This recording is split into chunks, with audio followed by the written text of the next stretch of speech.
부동산이 나쁘고 주식이 나쁘고 좋고 이게 문제가 아니라 투자라고 하는 것은 리스크가 따르는 것입니다. 따라서 재산이 한 곳에 집중되어 있으면 안 됩니다. 부동산과 금융자산이 반반 정도는 돼야 된다. 그래야 오르든 떨어지든 주택빈곤, 하우스포는 안 된다. 자, 그러면 두 번째 강연으로 바로 가보도록 할게요. 제 옆에 계신 우리의 주인공 소개하겠습니다. 100세 시대에 정말 든든한 노후를 위한 나침반, 이 은퇴 설계 분야에 있어서의 최고의 전문가입니다. 행복 100세 자산관리연구회 강창희 대표님을 무대로 모시겠습니다. 질문까지 포함해서. 부탁드립니다. 네, 반갑습니다. 저는 강창희라고 합니다. 저는 금융 투자업계에서 52년 일을 했는데 1990년대 중반, 지금부터 30년 전에 이 존리 대표가 뉴욕에서 코리아 펀드의 펀드 매니저였습니다. 저는 그때 대우증권이라는 증권회사의 국제본부장을 했는데 이제 존리 대표가 서울에 와서 투자할 만한 기업을 이렇게 방문을 하는데 제 밑에 애널리스트들이 따라다니면서 기업을 소개하고, 그래서 이제 무슨 종목을 사기로 결정을 하면은 저희 회사한테 주문을 주니까 저희 고객이었습니다. 저보다 나이는 11살 아래인데 제가 존경하는 분이고, 제가 오늘 하는 얘기 중에 어떤 부분은 표현의 방법은 다르지만은 존리 대표의 영향도 많이 받았습니다. 그렇게 생각하시고 들어주시기 바랍니다. 네. 저는 이제 이런 관점에서 말씀을 드리는데, 우리가 생각보다 오래 산다, 100살까지 산다고 다 그러죠. 뭐라고 살 것인가 이제 주제인데, 우선요, 아까 존리 대표도 투자는 왜 하는가, 우리나라에서 주식 투자 왜 하세요? 그러면 우리나라나 일본은 뭐라고 대답하냐면, 당신 또라이야? 돈 벌라고 하지. 그렇게 대답을 합니다. 근데 존리 대표 뭐라고 그랬습니까? 노후 대비로 한다고 그러죠. 예. 그러니까 우리가 지금 뭐냐면 다 젊은 분들이 대부분인데, 우리가 노후에 행복해야 됩니다. 젊을 때는요, 고생 좀 해도 괜찮아요. 노후에 행복해야 되는데, 노후에 3대 불안이 뭐가 있냐면, 첫째가 돈이고, 둘째가 건강, 셋째가 외로움입니다. 이 돈, 건강, 외로움, 이 3대 불안에 대비하기 위해서 우리가 갖고 있는 자산 관리를 잘해야 되거든요. 자산에는 첫째 실물 자산, 대부분이 부동산이죠. 부동산이 첫째고요. 두 번째는 금융자산, 현금, 예금, 주식, 채권, 펀드, 보험, 연금. 근데요, 우리나라의 문제는 뭐냐면 실물자산, 부동산이 난립니다.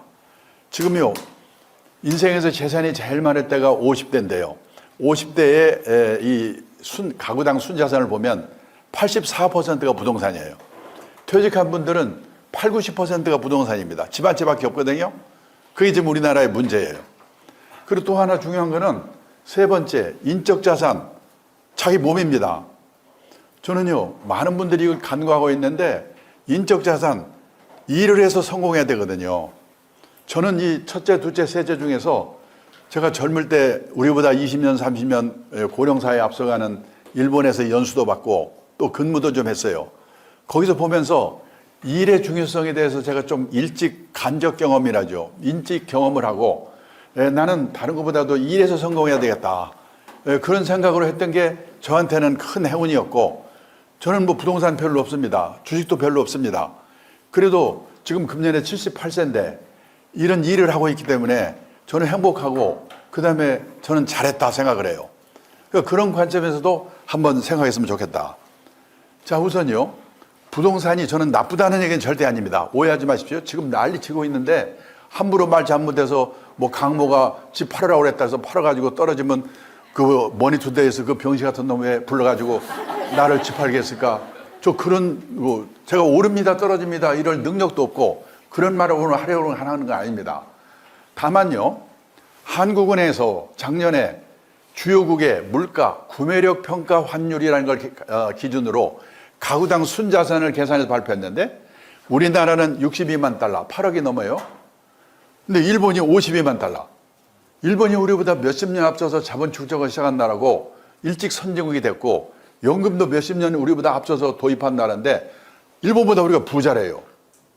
지금 그냥 환율로 계산해도 44만 달러, 일본이 40만 달러. 혹시 일본은 가족 수가 많아서 그런 거 아닌가? 1인당으로 해봐도 우리가 26만 달러, 일본이 22만 달러. 뭘로 계산해도 통계상으로는 우리가 일본보다 부자예요. 근데 왜 이렇게 다들 가난하다는 생각이 드는가? 한번 생각해 봐야 돼요. 자, 그러면요. 우선 문제가 뭐냐? 그 가계 자산을 분해를 해보니까 우리나라는 75%가 부동산, 다 아는 얘기죠. 이게 젊은 사람 포함한 거니까 노인들만 보면 8, 90%가 부동산이에요. 이게 문제예요. 부동산이 나쁘다는 얘기가 아닙니다. 오해하지 마십시오. 그리고 미국은 32%가 부동산, 일본은 37%가 부동산. 일본도 옛날에는 우리나라 비슷했는데 바뀌었어요. 예. 그러니까 한마디로 말하면 우리나라는 재산 이꼴 부동산인데 부동산 가격이 비싸니까 부자처럼 보이는 거예요. 계속 부동산이 오르면 상관없겠죠. 나라는 미쳐버리겠지만은. 근데 혹시라도 인구가 줄고 경제가 어려워져서 일본과 같은 장기 집값 하락 현상이 10년 후, 20년 후 내 노후에 나타나면 있는 건 집밖에 없는데 나는 어떻게 되지? 걱정이 되는 거예요. 지금요, 우리나라 부동산이 얼마나 비싼지를 일본과 비교해 보겠습니다. 우리 남한 땅 넓이가 얼마입니까? 이거 다음에 퀴즈가 나올 것 같은데 10만 평방킬로미터입니다. 일본 땅 넓이가 38만 평방킬로미터예요. 우리 남한 땅 넓이는 일본 땅 넓이의 약 4분의 1입니다.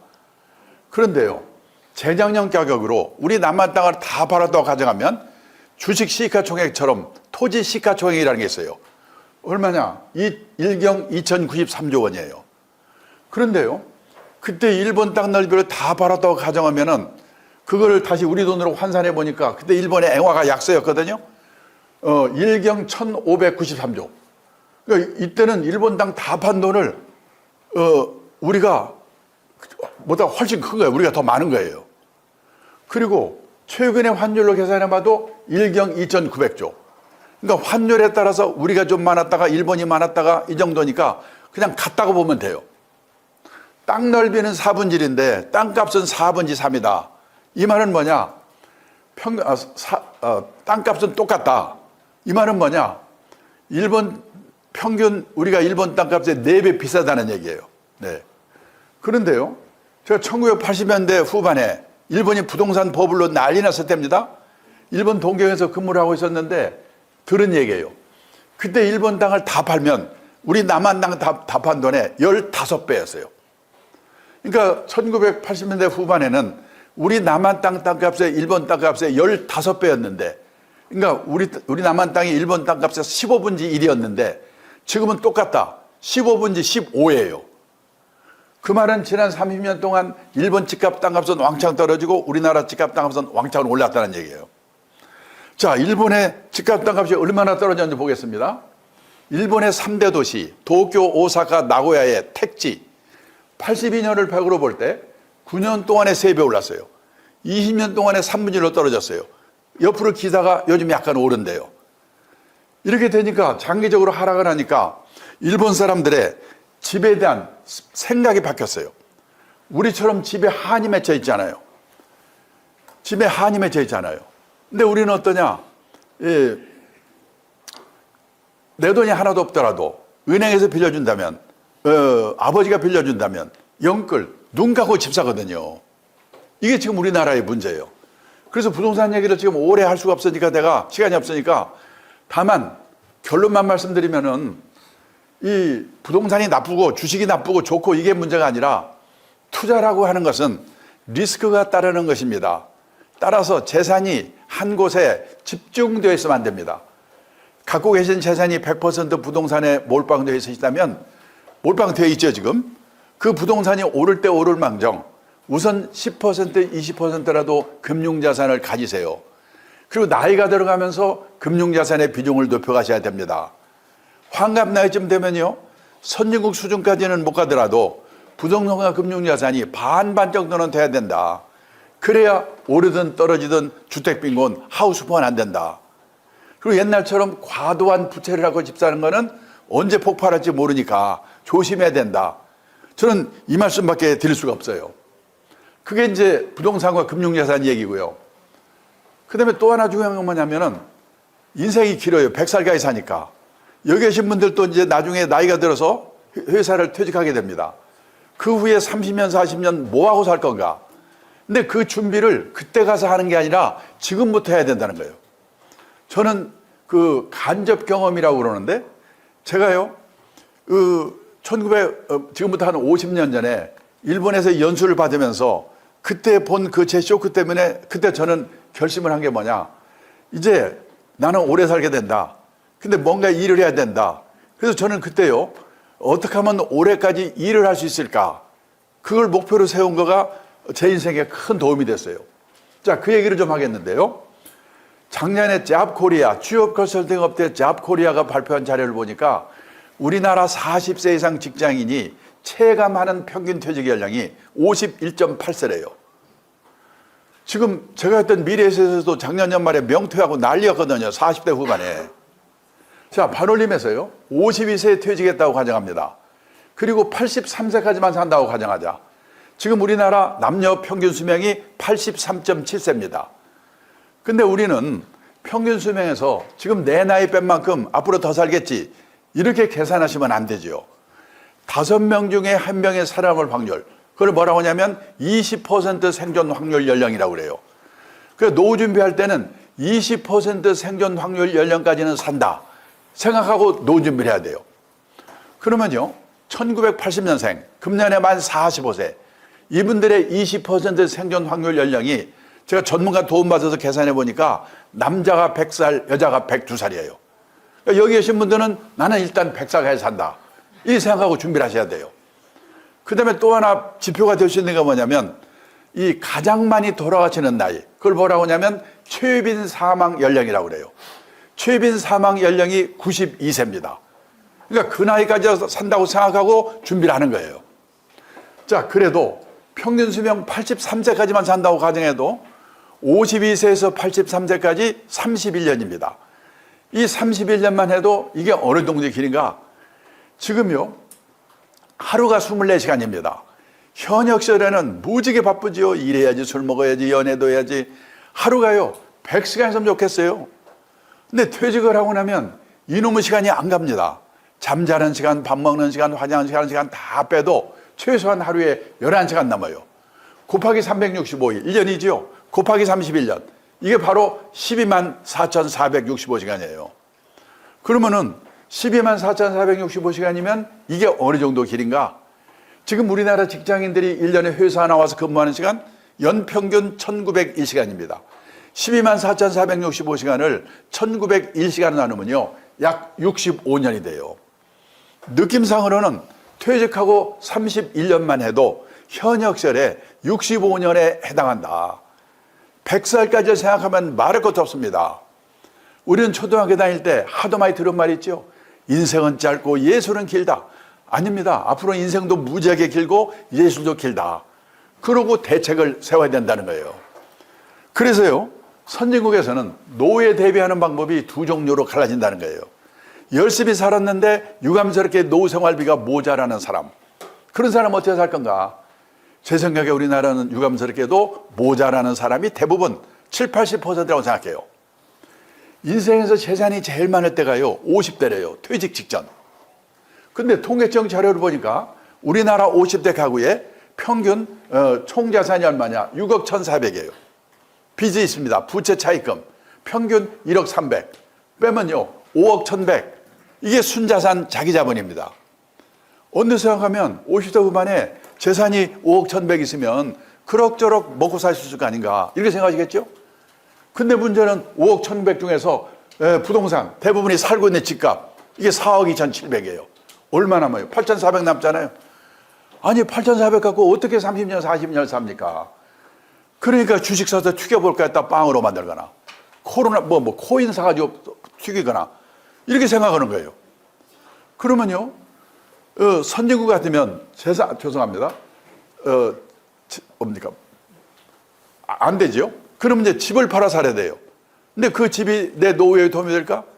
지금요, 일본 동경에 가면 신도시, 우리말 하면 분당, 일산, 80년대까지만 해도 흥청흥청하던 신도시예요.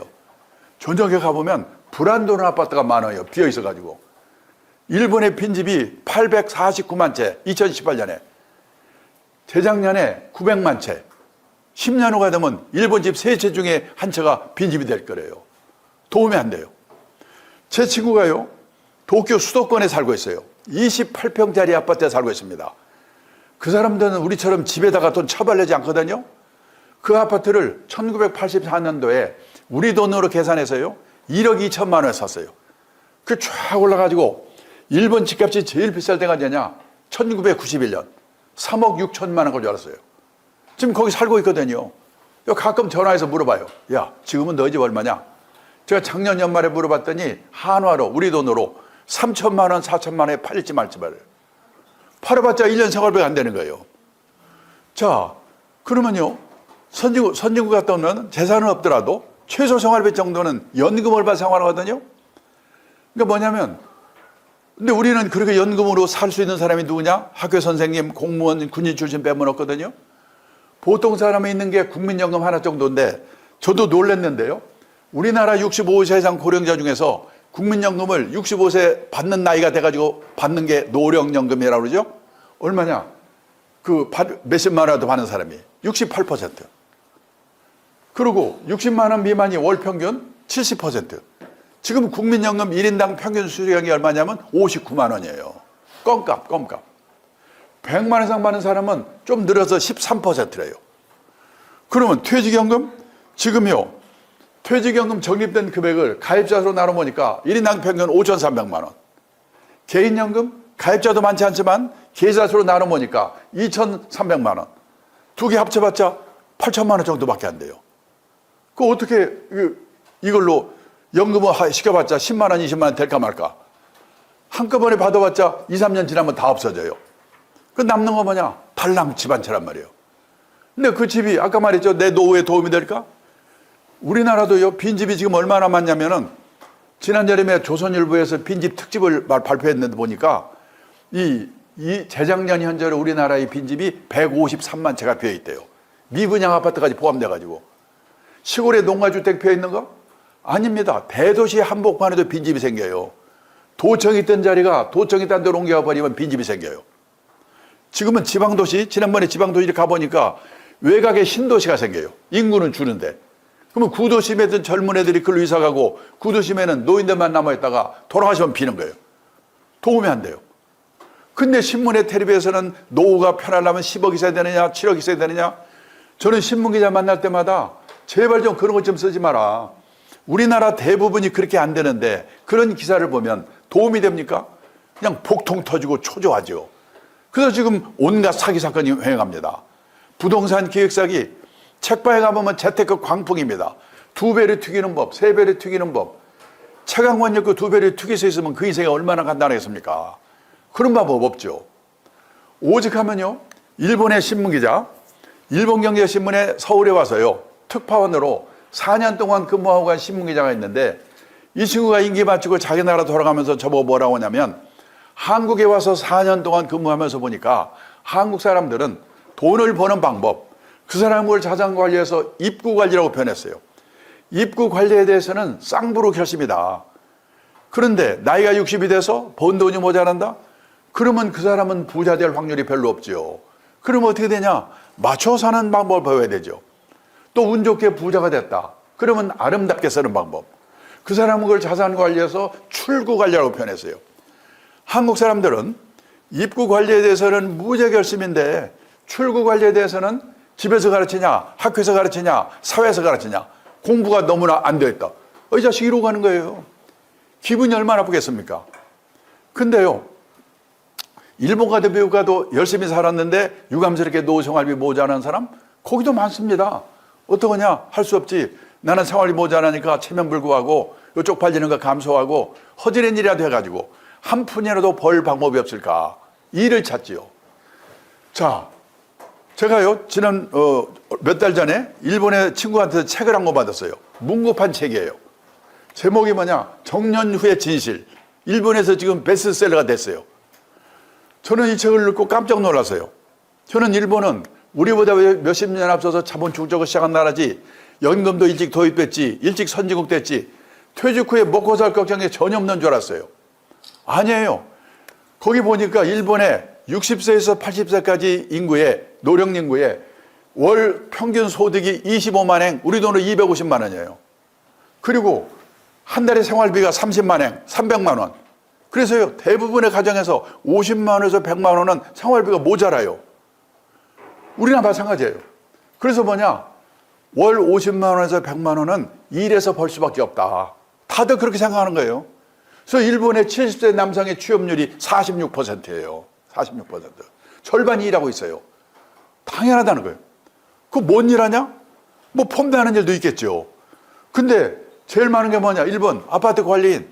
일본에서도요, 아파트 관리인 이거 하려고 경쟁률이 50대 1이에요. 50대 1. 그 다음에 가사 대행 서비스. 가사 도우미예요. 제 친구는 사장인데 그 딸이 대학 나온 애인데 40대 후반인데 애 둘을 키우느라고 회사를 퇴직했대요. 애만 키운 게 아니라 틈틈이 시간을 내가지고 간호사 자격을 받는 전문학교를 다녔어요. 대학 나온 애가 간호사 자격을 따로 받은 거예요.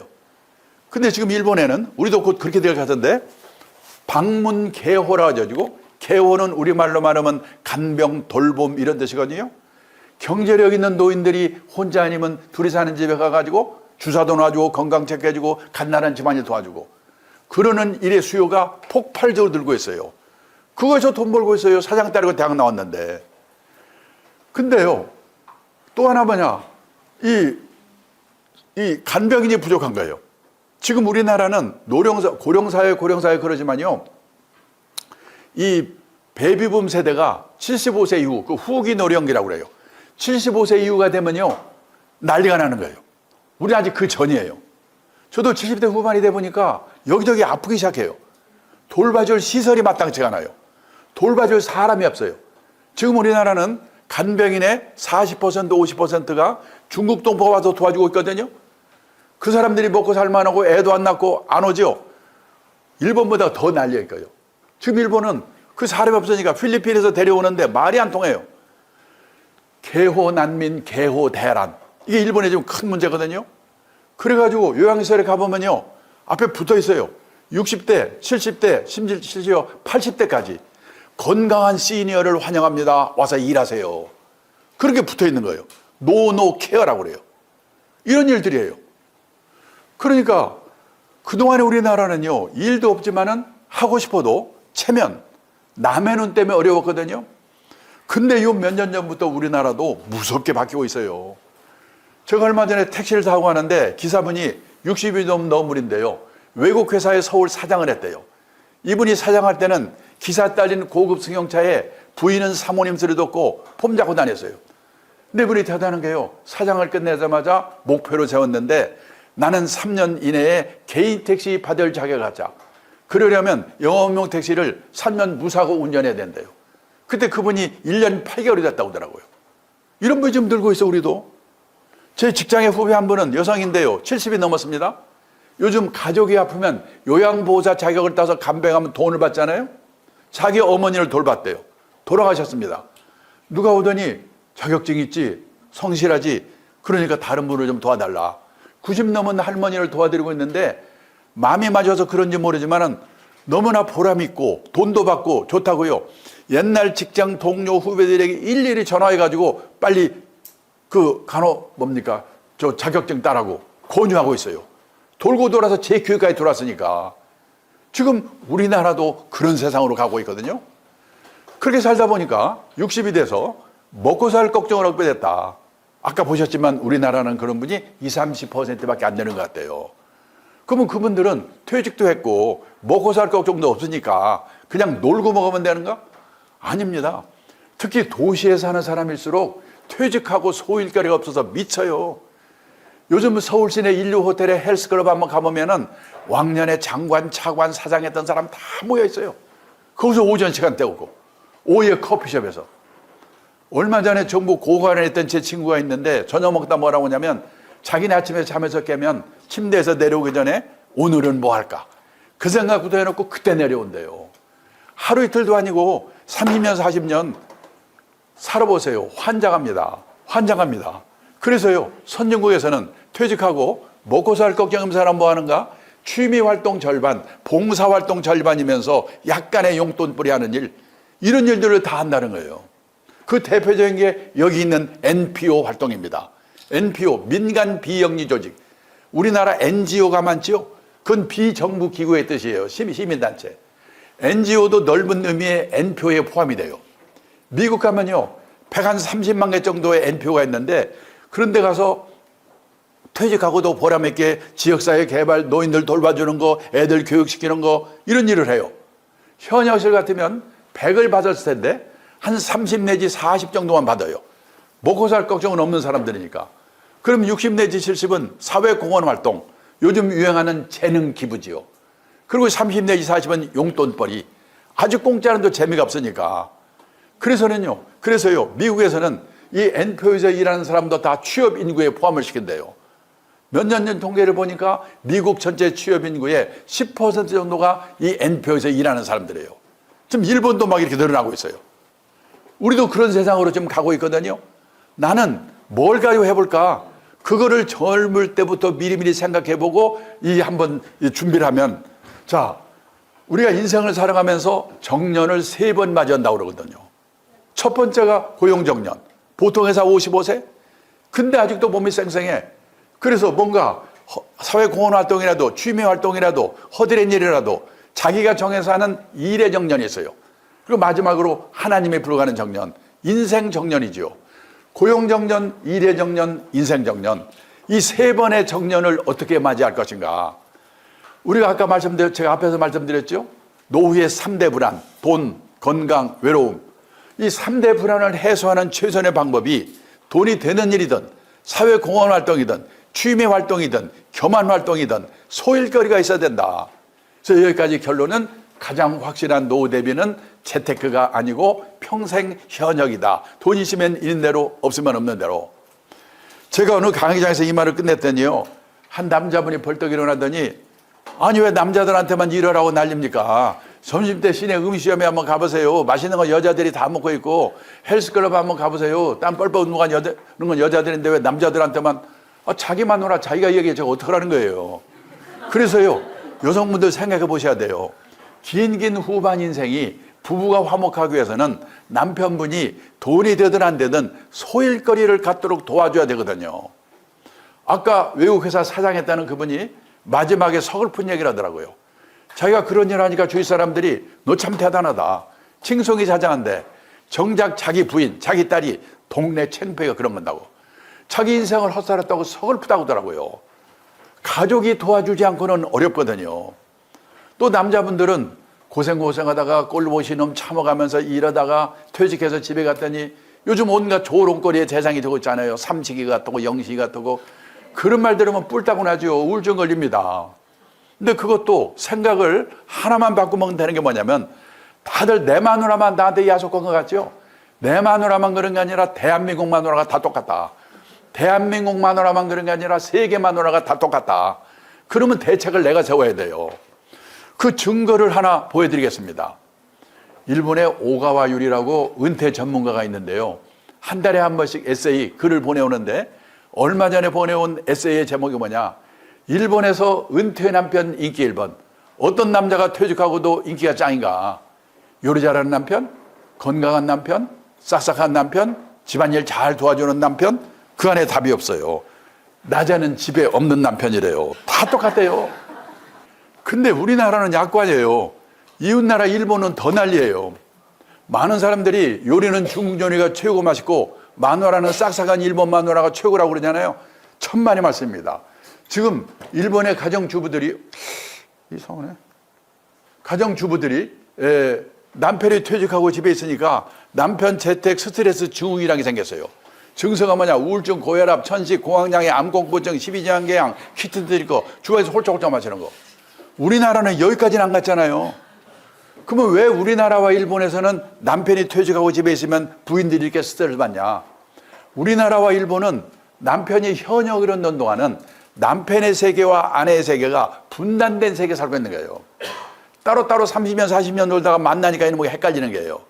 미국은 커플 문화, 젊을 때부터 커플로 움직이거든요. 출장 갈 때도 같이 가든지 허락받고 가든지 저녁에 술 먹고 늦게 들어가면 이혼이고 우리는 따로따로 놀다 만나니까 이놈에게 문제가 생기는 거예요. 그래서 일본에서는 전업주부들, 가정주부들도 40대 후반이 되면 애들 교육 손에서 떼거든요. 대부분의 부인들이 뭔가 아르바이트를 해요.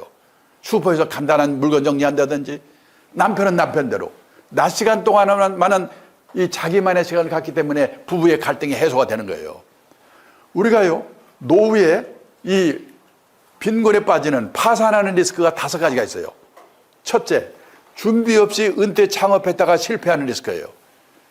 지금요, 이 전체 취업자 중에서 자영업의 비율이 얼마 전까지만 해도 25%였는데 엊그저께 보니까 20%로 줄었어요. 선진국 평균이 10%예요. 거기까지는 팍팍팍 내려갈 거예요. 준비 없이 은퇴 창업했다가 실패하면 2, 3년 후에 폐업하는데 돈 들어요. 전부 파산하는 거예요. 그 다음에 금융사기. 저도 지금 금융사기가 그게 하나 있어가지고 여기저기서 당신이 이거 맞냐고 가서 서울 그 시 경찰청 사이버 수사대에 신고했더니 뭐라고 하냐면 현행범도 못 잡아요. 눈 뜨고 지금 사기꾼을 보는 거예요. 뭐냐? 제 거는 보니까 3천만 원 가지고 한 달에 1억 만들어준대요. AI로 제 흉내 내가지고. 이게 왜 걸리냐? 욕심 때문에 그러는 거예요. 그럴 수가 없는데. 왜 그런 게 걸리나, 사람들이. 그 다음에 중대질병거리에서 돈 퍼붓는 건강 리스크. 그 다음에 성인 자녀 리스크. 지금 성인이 돼가지고요, 생활비를 부모한테 의존하는 캥거루가 지금 313만 명이래요.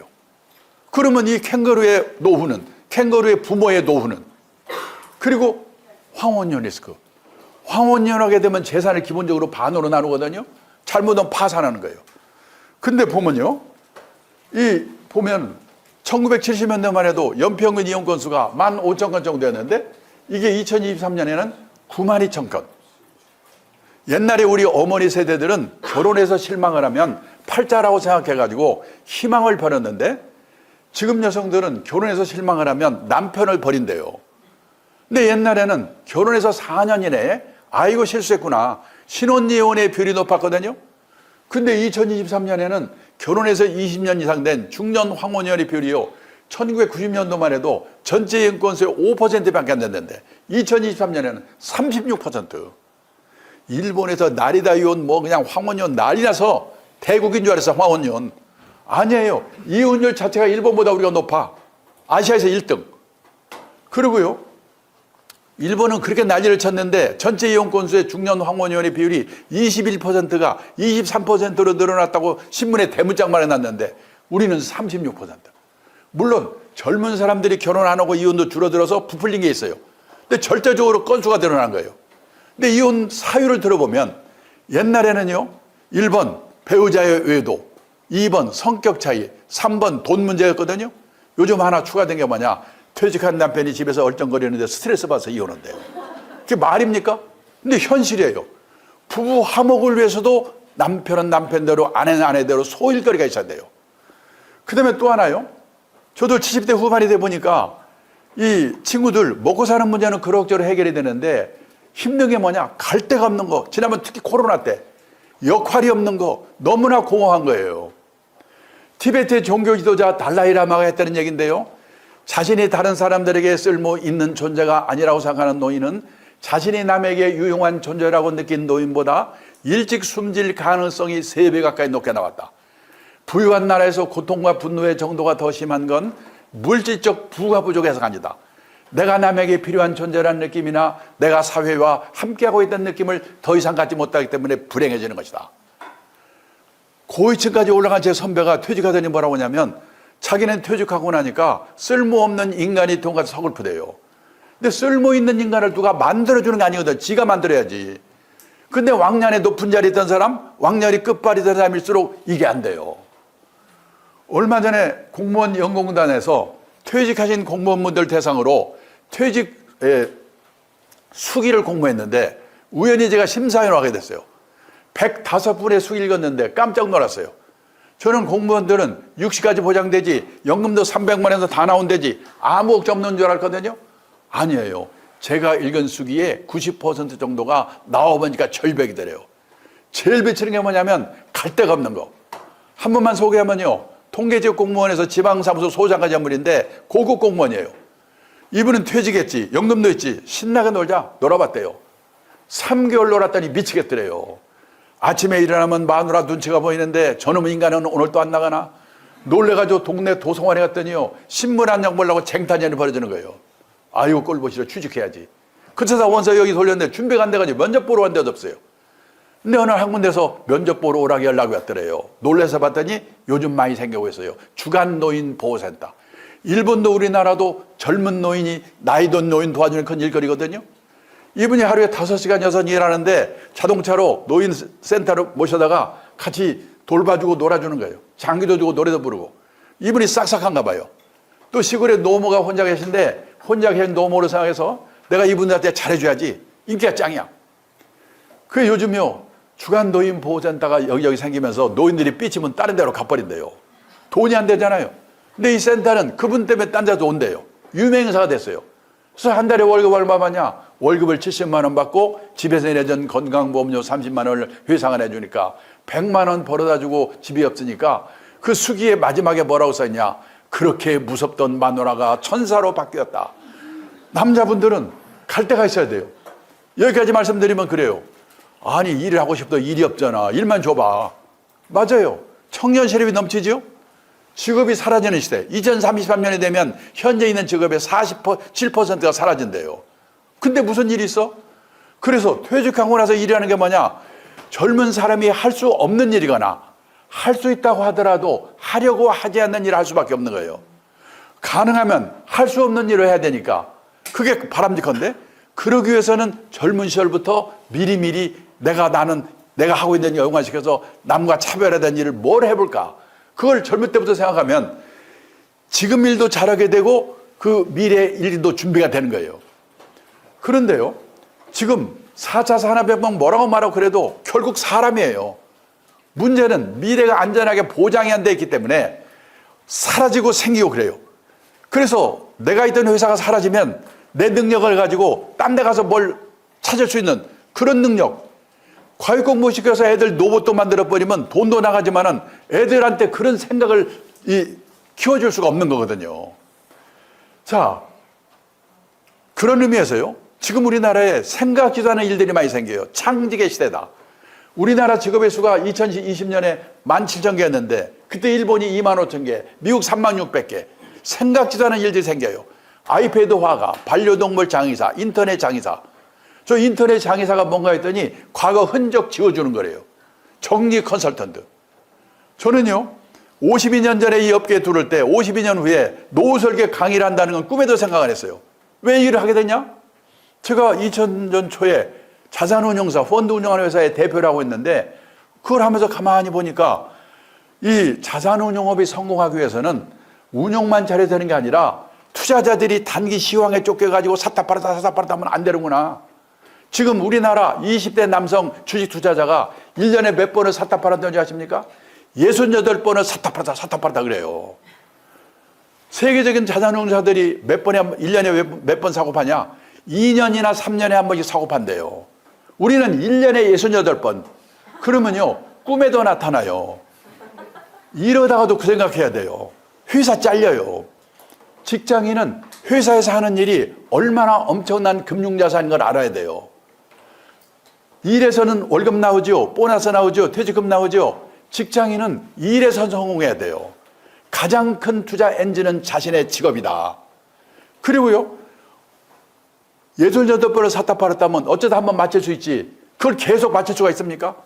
그 짓을 우리 새끼들이 지금 하고 있는 거예요. 그건 문제예요. 그 다음에 그러면은요, 어떤 일을 하냐? 돈이 와서 일을 했는데 취미가 될 수 있어요. 취미를 했는데 돈이 생길 수 있어요. 유튜브에서 보셨는지 모르겠는데 어떤 분이 재벌 그룹에서 임원하다가 갑자기 나왔대요. 뭐 하지? 택배 분류하는 데를 가봤대요. 그게 돈 때문에 했으면 죽어도 못 쳤을 거래요. 근데 그때 그분이 과체중이었대요. 아, 운동에서 빼나 이거에서 빼나 마찬가지였구나. 몸무게 뺄 목적으로 이 일을 시작했어요. 그 일을. 몇 개월 만에 몸무게가 빠졌어요. 지금도 한대요. 그 사이 일이 손에 익어서. 그런 거예요. 돈이 하셔서 일을 했는데 취미가 될 수도 있고, 취미를 했는데 돈이 생길 수도 있지만, 지금은요, 돈도 생기고, 취미도 받고, 남보기도 폼나고, 이런 일은 없지요.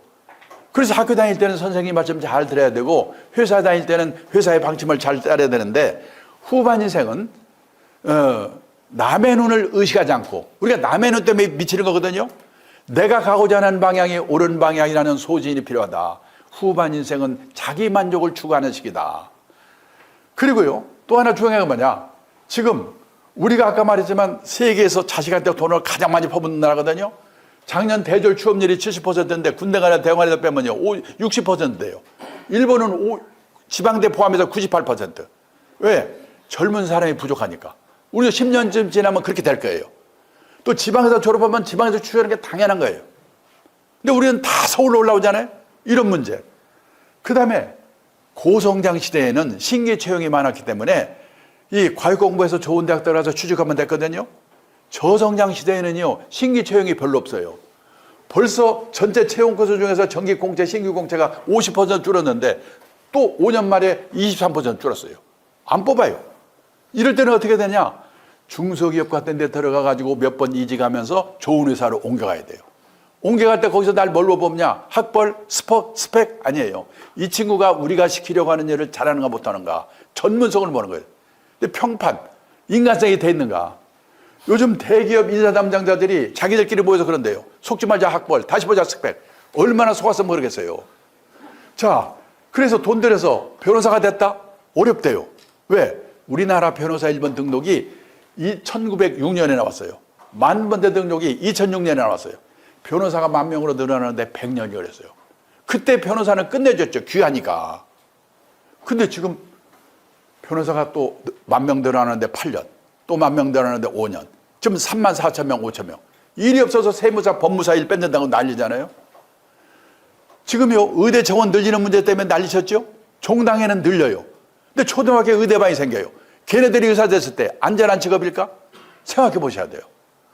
그리고요, 우리가 중산층이 대로회를 쓰는데 중산층이 뭐냐?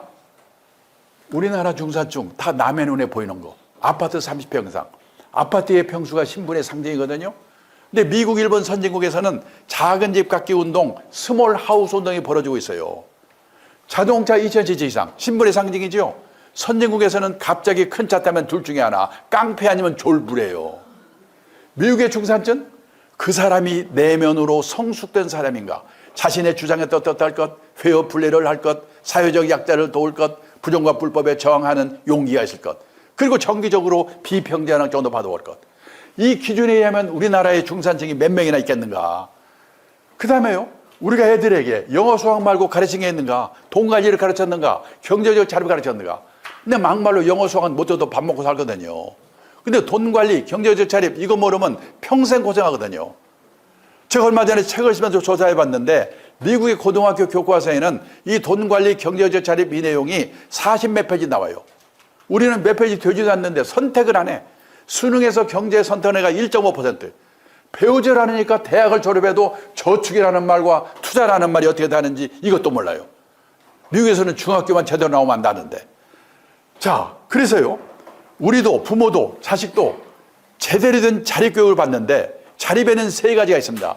첫째, 행위의 자립. 내가 머물러던 자리 쓰레기 누가 와서 치우기면 안 되잖아요. 아직도 공중목욕탕에 가보면 바닥에 수건이 널브러졌어요.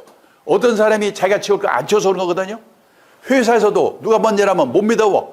누가 가서 한번 봐야 돼. 그런 애 있어요. 그의 노후는, 그의 부모의 노후는. 그 다음에 의식의 자립. 우리나라처럼 남의 눈 때문에 미치는 나라가 없거든요. 저는 미국에서 살아보니 버텼는데 미국에서 온 사람이 그러더라고요. 거기는 학교를 졸업해도 넓은 천지에 흩어져 버리기 때문에 친한 친구 몇 명 빼고는 누가 어디서 뭐 하는지도 모른대요. 관심도 없고. 근데 우리는 동창회, 향후에 동네 모임, 개 모임 모여가지고 걔는 공부도 못하는 게 얼굴 좀 이뻐서 시집을 잘 갔는지 뭐 사고 봐서 산적을 또 나눠. 우리나라처럼 남의 눈 때문에 미치는 나라가 없잖아요. 남의 눈에서 벗어나야 앞에 일들이 가능한데. 사르트르가 그랬대요. 인간은 타인의 눈길에서 지옥을 경험한다. 남의 눈 때문에 우리가 미쳐요. 그 다음에요, 경제적 자립. 자립해야지 경제적으로. 남한테, 부모한테 폐 안 끼치죠? 근데 다들 경제적 자립을 보면 돈 버는 능력, 재테크 이것만 생각하거든요. 근데 진정한 경제적 자립이란 주어진 경제적 상황에 자기 자신을 맞춰놓는 능력을 기르는 거다. 절약이에요. 앞선 강의에서도 저희가 Q&A를 통해서 우리 대표님의 강의를 열심히 경청하고 나서 또 소통을 통해서 더 풍요롭게 가져보자고 준비를 했거든요. 근데 제 얘기 듣고 질문들을 잘 안 하시더라고요. 그래서 그랬어요. 정말요. 아니시죠 여러분. 대표님 이야기도 충분히 너무 좋았는데 충분히 아마 궁금증이 있으실 것 같아요. 들으시면서 내 백세 이렇게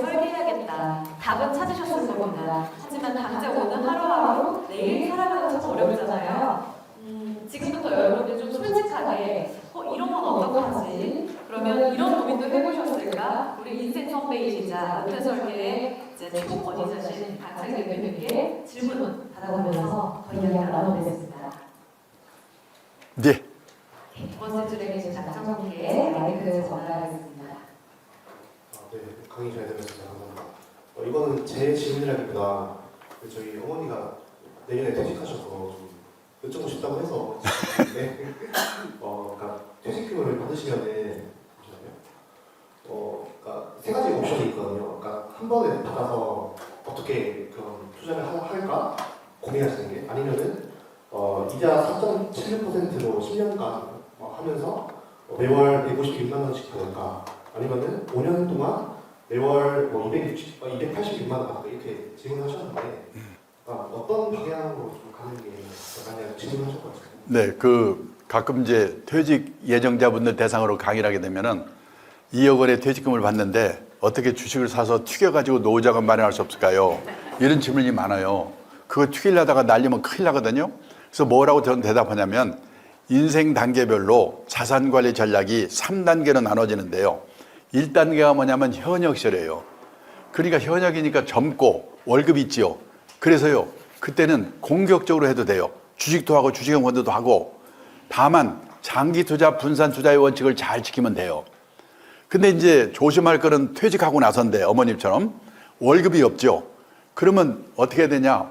모아놓은 노후 자금을 꺼내 쓰면서 인출해 쓰면서 운용하는 단계가 되는 거예요.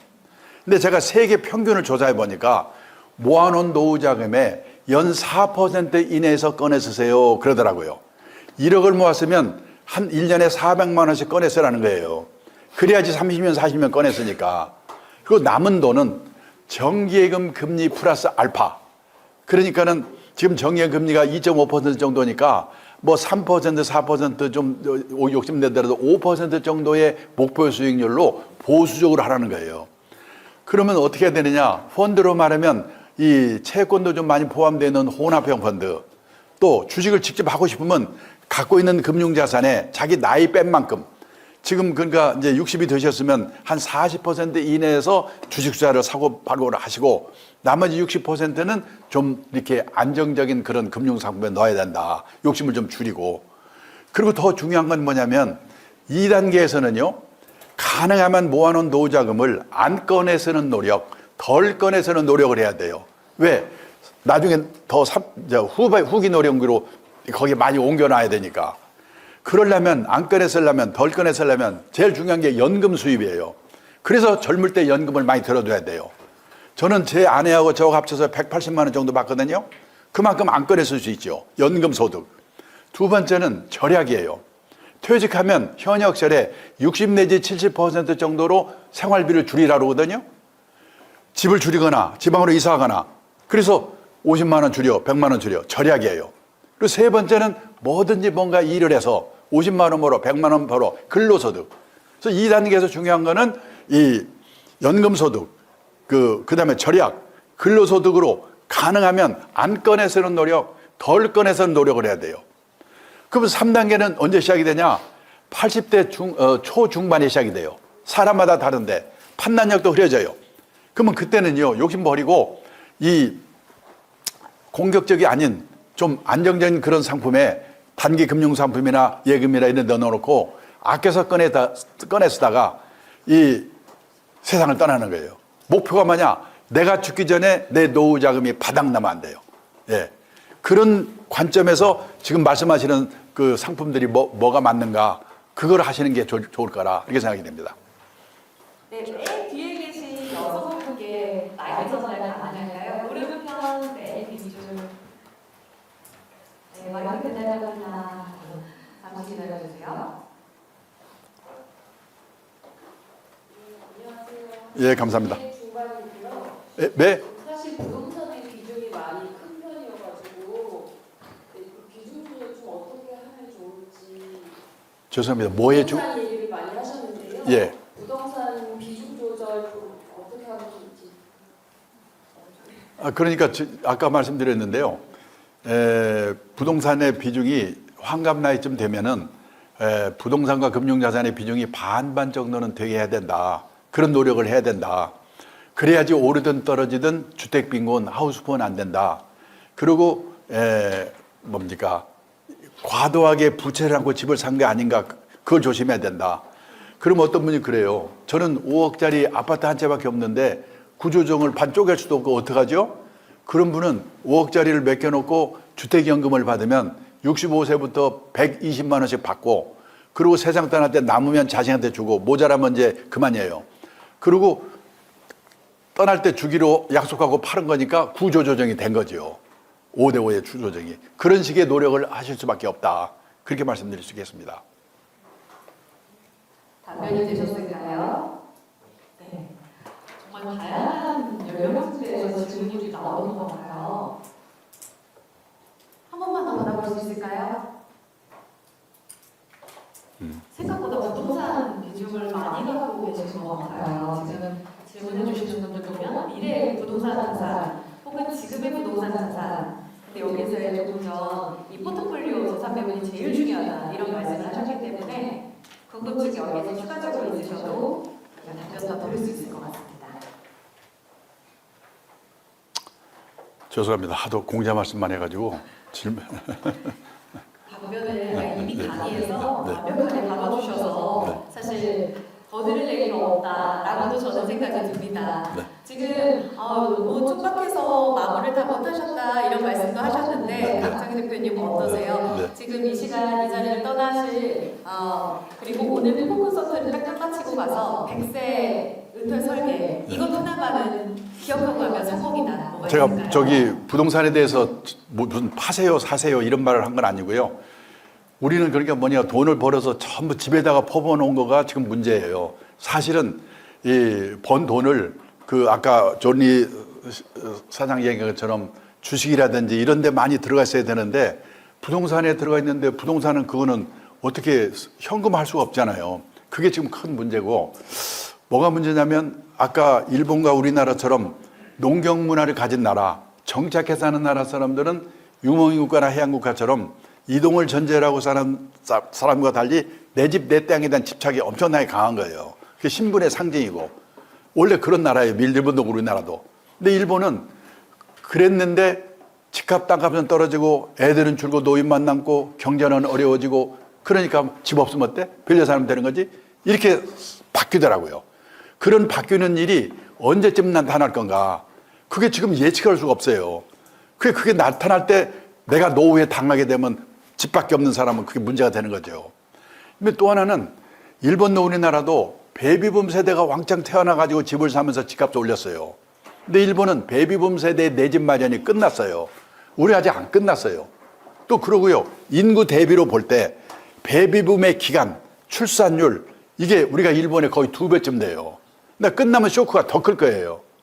그다음에 세 번째가 뭐냐면 도시화예요. 도시화. 시골에 살던 사람들이 도시로 이주하면서 집을 사니까 집값을 올렸어요. 그 조정래 작가가요, 일제시대 아리랑, 그 다음에 해방 이후에 태백산맥, 그 다음에 50년부터 70년 고문회까지 한강, 이 대하소설 썼잖아요. 그 한강자 이렇게 읽어보면요, 50년대, 60년대, 70년대 시골에서요, 서울의 미아리 무슨 뭐 청계천으로 와서 판잣집 왕창 지어놓고 다 무허가로 살거든요. 그 사람들이 다 집을 사면서 집값을 올린 거예요. 근데 지금 우리나라의 도시화율이 어느 정도냐? 세계에서 싱가포르, 홍콩 같은 도시국가, 그건 도시국가 아니라 다 100% 도시화율이거든요. 그 나라를 제외하면 우리나라 도시화율이 91%, 1등, 2등이에요. 시골에 내 친구 있는데 얼마 전에 그래요. 그 동네 막내가 75세라고. 이게 도시화율은 전체 인구 중에서 도시에 사는 사람 인구 비율이거든요. 그것도 끝났어요. 그다음에 더 중요한 거는 선진국에서는요, 실물로 부동산에 투자하는 게 너무나 골치가 아픈 거예요. 선진국에서 내가 사는 집 말고 집이나 가게를 갖고 있다가 세를 넣습니다. 그 사람이 세를 안 내, 못 내보내요. 선진국은 세입자의 권리가 세기 때문에 소송해야 돼요. 우리가 지금 골치 아프다고 막 그러잖아요. 그러니까 선진국 사람들은 실물로 부동산에 투자하는 게 아니라 리츠라든지 부동산 펀드 같은 간접 투자를 하는 거예요. 그래서 미국, 일본의 금융자산 비중이 60%, 70%인 이유가 여기에 있는 거예요. 그러니까 우리가 여기까지 말씀드리면 저 사람은 증권회사에서 온 사람인가 보다, 집 팔아서 주식사라는 얘기구나, 그렇게 생각해요. 아니에요. 저는 원칙을 지키세요. 그런 뜻에서 말씀을 드리는 겁니다. 제가 절대 파세요, 사세요 이런 말 아니고, 그 다음에 퇴직하고 나서 나는 어디에서 누구랑 어떻게 살 건가, 이런 것도 미리 생각해 봐야 돼요. 얼마 전에 서울시에서 65세 이상 된 부부들에게 물어봤어요. 두 분 중에 한 분이 돌아가시고 혼자 되시면 다시 자녀들하고 같이 살겠습니까? 같이 살겠다는 대답은 20%밖에 안 돼요. 50%는 자식들하고 멀지 않은 데서 혼자 살겠다. 30%는 실버타운 같은 노인 전용처로 가겠다. 그러니까 80%가 자식들이 안 살아주는 게 아니고 본인들이 불편해서 혼자 살겠다는 거예요. 그럼 애들하고 살다가 애들 다 나가 둘만 남어. 그 중에 한 사람이 아파. 그걸 부부 간병이라고 그래요. 한 사람 떠나 혼자 남어. 그리고 자기도 아파 떠나는 거예요. 그 과정별로 나는 어디서 누구와 어떻게 살 건가, 그런 것도 지금부터 미리미리 생각해 봐야 돼요.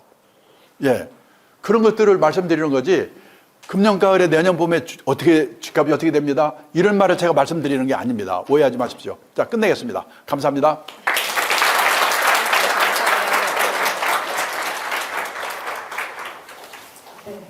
눈에 보이는 게 전부가 아닌 것 같아요. 말씀 들어보니까 강창희 대표님 이야기를 들으면서 저는 최근에 SNS에서 유행한 한 이런 릴스가 떠오르더라고요.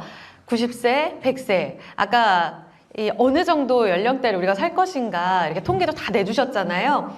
그때에서 눈 떠보니 오늘인 거예요. 그럼 다시 어떻게 살까? 완전히 다른 생각들을 하게 될 거잖아요. 강창희 대표님의 이 긴 강연을 듣고 나니까 내가 100세까지 살았는데 다시 돌아온 지금 나이 때부터 앞으로의 인생을 어떻게 살 것인가, 긴 시야를 갖고 넓은 시야를 갖고 지금 눈에 보이는 뭐 부동산을 쫓고 혹은 타인들이 좋다고 하는 주식을 사고 이런 게 아니라 나만의 인생을 살기 위한 고민을 오늘부터 해야겠다라는 깨달음을 갖게 됐습니다. 여러분도 그렇지 않으십니까? 네, 다시 한번 100세 인생까지 정말 현명하게 살 수 있는 투자 철학과 인생 설계 팁을 알려주신 우리의 인생 선배님이시죠. 강창희 대표님께 큰 박수 부탁드립니다. 쿨하게 퇴장하십니다.